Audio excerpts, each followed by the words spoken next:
Wait, क्या आप लोग भी क्लास 10th में हो और क्या आप लोगों को भी लाइट चैप्टर का एक शानदार टॉपिक इमेज फॉर्मेशन में डाउट है? Then you guys have come to the right place. आइए देखते हैं, मजा आएगा। सबसे पहले हम लोग समझेंगे rules for image formation. Rule number 1, a ray parallel to the principal axis after reflection will pass through the principal focus in case of a concave mirror or appear to diverge from the principal focus in case of convex mirror।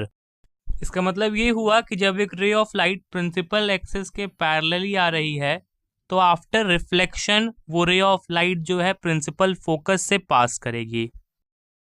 Rule number 2, a ray of light passing through the principal focus of a concave mirror or a ray which is directed towards the principal focus of a convex mirror after reflection will emerge parallel to the principal axis।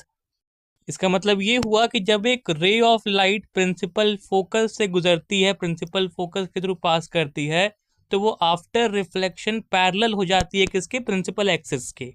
Rule number 3, a ray passing through the center of curvature of a concave mirror or directed in the direction of center of curvature of a convex mirror after reflection is reflected back along the same path। इसका मतलब ये हुआ कि जब एक ray of light centre of curvature से पास करती है सो रिफ्लेक्शन के बाद it is reflected back along the same path, मतलब वो उसी पाथ को वापस फॉलो करती है। Rule number 4, a ray of light incident obliquely to the principal axis towards pole of the concave mirror or a convex mirror is reflected obliquely। The incident and reflected rays follows the laws of reflection at the point of incidence which is the pole।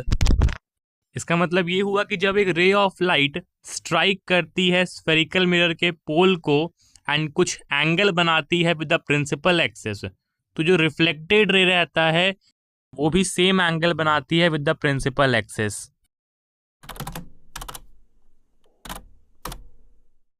सबसे पहला case आता है हमारे पास जब object infinity पर हो, तो उसका इमेज बनेगा प्रिंसिपल फोकस पर। इमेज का नेचर कैसा रहेगा? Real and inverted, and image highly diminished, मतलब बहुत छोटा पॉइंट साइज का। ठीक।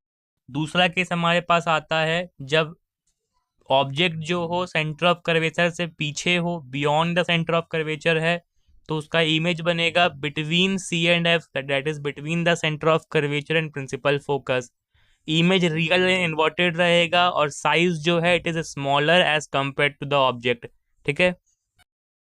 जब ऑब्जेक्ट प्लेस्ड हो सेंटर ऑफ कर्वेचर पर तो कनकेव मिरर में उसका इमेज जो है वो भी सेंटर ऑफ कर्वेचर सी पे ही बनेगा। Nature of image is real and inverted and image का साइज जो है it is same to the object.